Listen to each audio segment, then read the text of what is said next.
Hello everyone, welcome to my first YouTube vlog.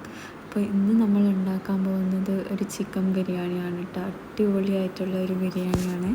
എല്ലാവരും ഒന്ന് try ചെയ്ത് നോക്കണം. വീഡിയോ ഫുള്ളായിട്ട് കാണുക. ഞാൻ പറഞ്ഞതുപോലെ തന്നെ ഇതെൻ്റെ ഫസ്റ്റ് യൂട്യൂബ് വ്ളോഗാണ്. സോ ഇതിനു മുമ്പ് ഞാൻ ഷോർട്സ് ആയിട്ട് കുറേ അപ്ലോഡ് ചെയ്തിട്ടുണ്ടെങ്കിലും വ്ളോഗ് ചെയ്തിട്ടില്ല. ആദ്യമായിട്ടാണ് ചെയ്യുന്നത്. അതുകൊണ്ട് തന്നെ എനിക്ക് നിങ്ങളെല്ലാവരുടെയും സപ്പോർട്ട് വേണം. സോ എല്ലാവരും ഒന്ന് സബ്സ്ക്രൈബ് ചെയ്ത് ഒന്ന് ലൈക്ക് ചെയ്തേക്കണം. സോ നമുക്ക് വീഡിയോയിലിട്ട് പോവാം. എങ്ങനെയാണ് ബിരിയാണി ഉണ്ടാക്കുന്നതെന്ന് നമുക്ക് നോക്കാം. സോ ആദ്യം ഞാനൊരു കടായി വെച്ചിട്ടുണ്ട്. നോൺ സ്റ്റിക്കിൻ്റെ ഒരു പാനാണ് ഞാൻ യൂസ് ചെയ്യുന്നത്.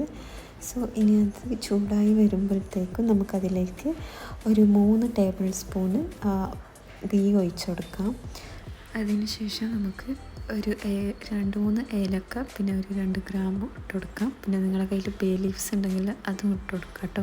പിന്നെ കൂടെ തന്നെ കുറച്ച് വെളിച്ചെണ്ണയും ഒഴിച്ച് കൊടുക്കാം. ഒന്ന് ബ്രൗൺ കളറിലേക്ക് ആകുമ്പോഴത്തേക്ക് ഞാനിവിടെ ഒരു 1/2 കപ്പ് സവാള എടുത്തിട്ടുണ്ട്. ചെറിങ്ങനെ നല്ല തിന്നായിട്ട് സ്ലൈസ് ചെയ്തിട്ടുള്ള സവാളയാണ്.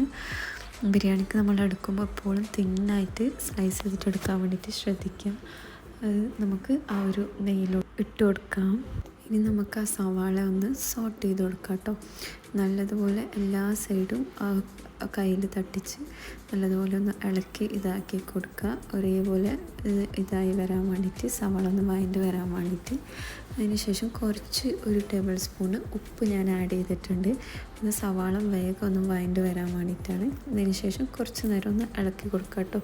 സവാള ഒന്ന് വഴണ്ട് വരുന്നത് വരെ നമുക്കൊന്ന് കയ്യിലിട്ടിട്ട് ഒന്ന് ഇളക്കി കൊടുക്കും. ഇപ്പോൾ ആ സവാള ഒന്ന് വഴണ്ട് വന്നിട്ടുണ്ട്. ഇപ്പോൾ ഞാനൊരു പേസ്റ്റാണ് കേട്ടോ ചേർത്ത് കൊടുക്കുന്നത്. ഇഞ്ചിയും വെളുത്തുള്ളിയും പിന്നെ ഒരു 5-6 പച്ചമുളകും ചതച്ചത് ചേർത്ത് കൊടുക്കുക. ഇഞ്ചിയും പച്ചമുളകും പിന്നെ വെളുത്തുള്ളിയും പിന്നെ പെരുംജീരകവും കൂടിയിട്ട് ഒന്ന് ക്രഷ് ചെയ്തിട്ട് എടുത്തിട്ടുള്ള ഒരു പേസ്റ്റാണ് കേട്ടോ. അത് ഞാൻ വീഡിയോയിൽ കാണിച്ചിട്ടില്ല.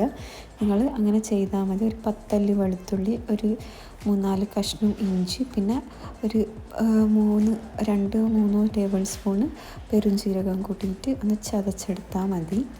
എന്നിട്ട് നല്ലതുപോലെ ഒന്ന് ഇളക്കി കൊടുക്കുക. ഒരു പച്ചമണം പോകുന്നത് വരെ നമുക്കൊന്ന് ഇളക്കി കൊടുക്കാം കേട്ടോ. പച്ചമണം പോയതിന് ശേഷം നമ്മൾ ഇനി ഇതിലേക്ക് ഒരു 2 തക്കാളിയാണ് കേട്ടോ ആഡ് ചെയ്ത് കൊടുക്കുന്നത്. 2 തക്കാളി ചെറുങ്ങനെ മുറിച്ചിട്ട് അതാണ് ആഡ് ചെയ്ത് കൊടുക്കുന്നത്.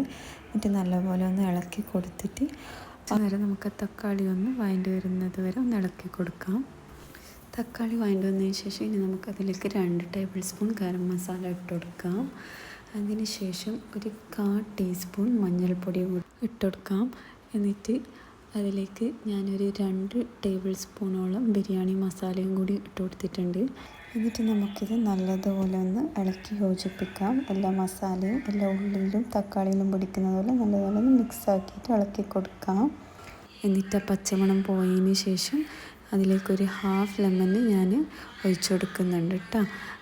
നിങ്ങളുടെ അടുത്ത് തൈരുണ്ടെങ്കിൽ അതും കൂടി നമുക്ക് ആഡ് ചെയ്ത് കൊടുക്കാം. നല്ലൊരു ടേസ്റ്റ് കിട്ടും. അതിനുശേഷം നല്ലോണം ഒന്ന് മിക്സാക്കി കൊടുക്കാം. പിന്നെ ഞാൻ കുറച്ച് മല്ലിച്ചപ്പും കൂടി അതിന് മുകളിൽ ഇട്ട് കൊടുക്കുന്നു. എന്നിട്ട് നമുക്കിതൊന്ന് അടച്ചു വെക്കാം. ഇനി ഞാൻ അടുപ്പത്തൊരു കടായി വെച്ചിട്ട് അതിൽ കുറച്ച് സൺഫ്ലവർ ഓയിൽ ഒഴിച്ച് കൊടുത്തിട്ടുണ്ട്. ചിക്കൻ ഒന്ന് പൊരിച്ചെടുക്കാൻ വേണ്ടിയിട്ടാണ് കേട്ടോ. ചിക്കൻ മിക്സ് ചെയ്ത് വെച്ചതായിരുന്നു 2 മണിക്കൂർ മുമ്പ് തന്നെ. മുളക് പൊടി, മഞ്ഞൾപ്പൊടി, കുറച്ച് ഉപ്പ്, പിന്നെ കുറച്ച് നാരങ്ങ നീര് ഒഴിച്ച് മാരിനേറ്റ് ചെയ്ത ചിക്കനാണ് കേട്ടോ ഞാൻ പൊരിച്ചെടുക്കുന്നത്. കുറച്ച് നെയ്യിൽ വേണമെങ്കിൽ നിങ്ങൾക്ക് പൊരിച്ചെടുക്കാം. ഞാനിപ്പോൾ ഡീപ്പ് ഫ്രൈ ആണ് ചെയ്യുന്നത്. എന്നിട്ട് നല്ലതുപോലെ ചിക്കൻ ഒന്ന് ഇളക്കി കൊടുക്കുക ഇടയ്ക്കിടയ്ക്ക്. എന്നിട്ട് നല്ലതുപോലെ ഒന്ന് പൊരിച്ചെടുക്കുക കേട്ടോ. ഈ ഒരു രീതിയിലാണ് പൊരിച്ചെടുക്കേണ്ടത്. ചിക്കൻ്റെ ഒരു ടെക്സ്ചറൊക്കെ ഇങ്ങനെ വേണം വരാൻ വേണ്ടിയിട്ട്. ഇനി നമുക്ക് പൊരിച്ചെടുത്ത ചിക്കനെ ഒരു പാത്രത്തിലാക്കിയിട്ട് വേറെ മാറ്റി വെക്കാം. നേരത്തെ നമ്മൾ ഉണ്ടാക്കി മാറ്റി വെച്ച മസാലയിലേക്കാണ് നമ്മളിനി ആ ചിക്കൻ ഇട്ട് കൊടുക്കുന്നത് കേട്ടോ. അപ്പോൾ ആ മസാല ഒന്ന് ഇളക്കി കൊടുത്ത് അതിൽ ഉപ്പൊക്കെ ഉണ്ടോ എന്നുള്ളതൊന്ന് ചെക്ക് ചെയ്യാൻ, എന്തെങ്കിലും കുറവുണ്ടെങ്കിൽ ആഡ് ചെയ്ത് കൊടുക്കാം കേട്ടോ. എന്നിട്ട് നമ്മൾ പൊരിച്ച് വെച്ച ചിക്കന് ആ മസാലയിൽ ഇട്ട് കൊടുത്ത് സ്ലോ ഫ്ലെയിമിൽ വെച്ചിട്ട് നല്ലതുപോലെ ഒന്ന് ഇളക്കി കൊടുത്ത് ഒന്ന് സ്റ്റീം ചെയ്തെടുക്കുക. നല്ലതുപോലെ ഒന്ന് ചൂടാക്കി എടുക്കാം കേട്ടോ. എന്നിട്ട് ആ ഒരു മസാല ആ ഒരു ചിക്കനിൽ മൊത്തത്തിലൊന്ന് പിടിച്ച് വരുന്നത്. ഇനി നമ്മൾ ഇതിലേക്ക് കുറച്ച് മല്ലിച്ചപ്പ് ചോപ്പ് ചെയ്തതും കൂടി ഒന്ന് അതിൻ്റെ മുകളിൽ ഇട്ട് കൊടുക്കാം. ഒരു നല്ലൊരു മണം വരാൻ വേണ്ടിയിട്ടാണ് കേട്ടോ. എന്നിട്ട് തീ ലോ ഫ്ലെയിമിൽ വെച്ചിട്ട് തന്നെ നമുക്ക് ഇതൊരു 5 മിനിറ്റ് അടച്ച് വെച്ച് ദം ചെയ്യാം. ആ മസാല ഒന്ന് ദമ്മായി വരുമ്പോഴത്തേക്ക് നമുക്ക് റൈസ് ഉണ്ടാക്കാം. നെയ്ച്ചോറാണ് ഉണ്ടാക്കുന്നത്. അതിന് വേണ്ടിയിട്ട് ഒരു കടായി എടുത്ത് വെച്ചിട്ടുണ്ട്. അതിലേക്ക് 3 ടേബിൾ സ്പൂണ് നെയ്യ് ഒഴിച്ച് കൊടുക്കുന്നുണ്ട്. എന്നിട്ട് ആ നെയ്യ് നല്ലതുപോലെ ഒന്ന് ചൂടായി മെൽട്ടായി വരട്ടെ. പിന്നെ അതിലേക്ക് കുറച്ച് സ്പൈസസ് ചേർത്ത് കൊടുക്കുന്നുണ്ട്. അതിന് ശേഷം ഒരു പകുതി ഉള്ളി സ്ലൈസ് ചെയ്തിട്ട് ഇട്ട് കൊടുത്തിട്ട് സോട്ട് ചെയ്ത് കൊടുക്കാം. ഉള്ളിയുടെ കളറൊന്ന് മാറി വരുന്നത് വരെ നമുക്കൊന്ന് സോട്ട് ചെയ്യാം. ഉള്ളി ബ്രൗണായി വരുമ്പോഴത്തേക്ക് നമുക്കിനി അതിലേക്ക് വെള്ളം ഒഴിച്ചു കൊടുക്കാം. സോ ഞാനിവിടെ 6 ഗ്ലാസ് വെള്ളമാണ് ഒഴിച്ചു കൊടുക്കുന്നത്. 3 ഗ്ലാസ് അരിയാണ് ഞാൻ എടുത്തിട്ടുള്ളത്. അതുകൊണ്ടാണ് കേട്ടോ 6 ഗ്ലാസ് വെള്ളം ഒഴിച്ചു കൊടുക്കുന്നത്. പിന്നെ നമുക്ക് ആവശ്യത്തിനുള്ള ഉപ്പും കൂടി ഇട്ട് കൊടുക്കാം. ഇനി നമ്മൾ അതിലേക്കൊരു ഹാഫ് ചെറുനാരങ്ങ കൂടി ഒഴിച്ചു കൊടുക്കുന്നുണ്ട്. ഇനി വെള്ളം തിളച്ച് വരുന്ന സമയത്ത് അതൊന്ന് കയ്യിലിട്ട് ഇളക്കി കൊടുക്കുക. എന്നിട്ട് നല്ലവണ്ണം തിളച്ചെന്ന് ഉറപ്പ് വരുത്തിയതിന് ശേഷം ഉപ്പുണ്ടോയെന്ന് ഒന്ന് ചെക്ക് ചെയ്ത് നോക്കുക കേട്ടോ. ഉപ്പ് കറക്റ്റാണെങ്കിൽ നമ്മൾ കഴുകി വെച്ചിട്ടുള്ള അരി അതിലേക്ക് ഇട്ട് കൊടുക്കുക. ഇതിൽ ചെറുനാരങ്ങ നമ്മൾ യൂസ് ചെയ്യുമ്പോൾ റൈസിനൊരു പ്രത്യേക ടേസ്റ്റും ഉണ്ടാവും.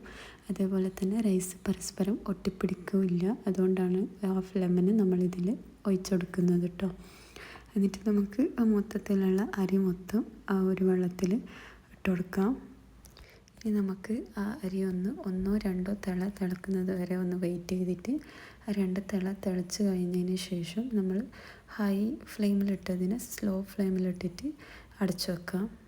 അരി വേവാൻ വെച്ച സമയത്ത് ഇടയ്ക്കിടയ്ക്ക് കയ്യിലിട്ടിട്ടൊന്ന് ഇളക്കി കൊടുക്കാൻ വേണ്ടിയിട്ടൊന്ന് ശ്രദ്ധിക്കുക. ഇപ്പോൾ നമ്മൾ അരി ഏകദേശം വെന്ത് വന്നിട്ടുണ്ട്. ഇനി നമുക്ക് ഫ്ലെയിം ഓഫ് ആക്കാം. ഇനി നമ്മൾ ദമ്മിയാൻ വെച്ച നമ്മുടെ മസാല ഒന്ന് നോക്കാം.